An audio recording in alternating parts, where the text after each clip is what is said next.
Welcome again back benchers. तो देखिए अभी लास्ट हमने जो पढ़ा था उसका नाम था शॉर्टेस्ट रिमेनिंग टाइम फर्स्ट, है ना।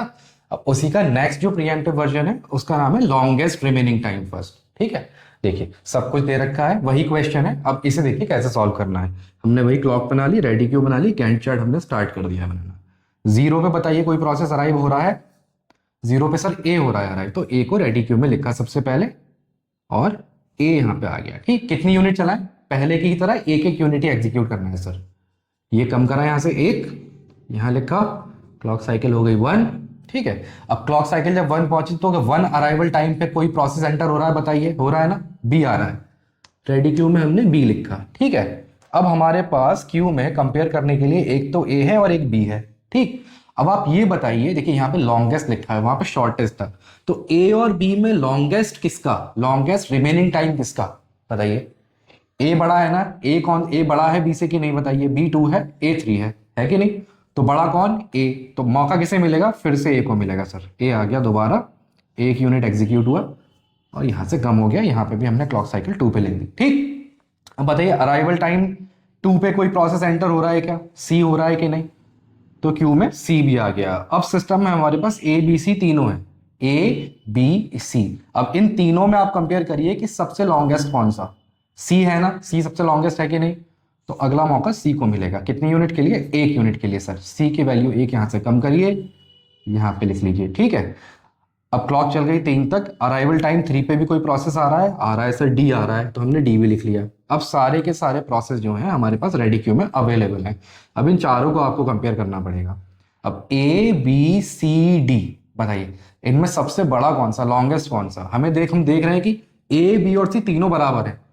जब तीनों क्लैश कर जाएं तो फिर से वही स्विच करना है किस पे, कि जो पहले आया था उसे मौका मिलेगा। पहले कौन सा आया था बताइए, ए आया था कि नहीं आया था, तो ए को फिर से मौका मिला एक यूनिट चलने के लिए, ए की वैल्यू एक कम हो गई, यहां से हमने फिर बढ़ा दिया।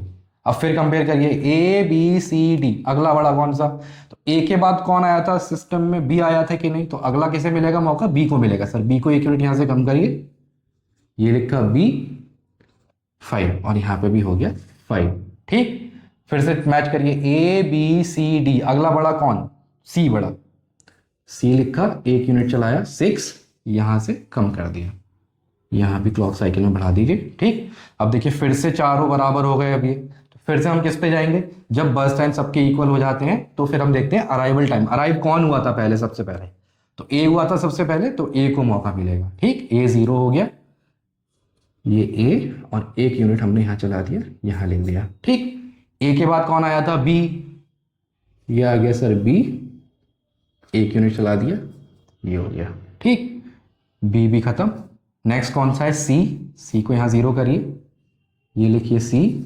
ठीक, ये हो गया।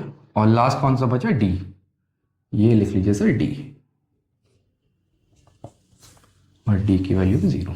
ठीक, ऐसे ही गैंट चार्ट आपको बनाना है।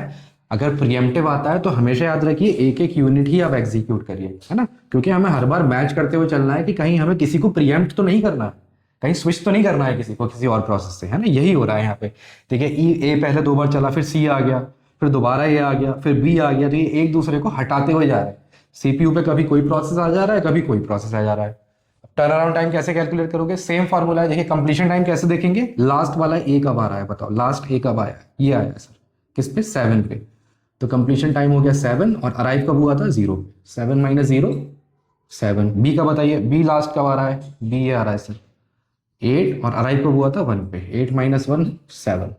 ठीक, अब बताइए सी का, सी लास्ट कहाँ आया है, ये आया है सर 9, और माइनस अराइव कब हुआ था 2 पे, ये भी 7 आ गया। और डी का बताइए, डी का कंप्लीशन टाइम है 10, और अराइव कब हुआ था 3 पे, सर 7 ही आ गया। इसका एवरेज निकाल लीजिए। ठीक है, वेटिंग टाइम कैसे कैलकुलेट करेंगे, देखिए टर्न अराउंड टाइम हमारे पास आ ही चुका है ना, तो turn around time minus burst time, A का बर्स्ट टाइम कितना था 4, कितना आ गया 3, पहले 7 7 सभी का लिख लो, तो 7 ही है। अब बताइए बी का बर्स्ट टाइम कितना था 2, 7 माइनस 2 5। सी का बर्स्ट टाइम कितना था 3, 7 माइनस 3 4। और डी का बर्स्ट टाइम कितना था 1, तो 7 माइनस 1 ये आ गया 6। तो ये सब इसके वेटिंग टाइम आ गए, इसका एवरेज आप निकाल सकते हैं। ठीक, चलिए ओके, थैंक यू।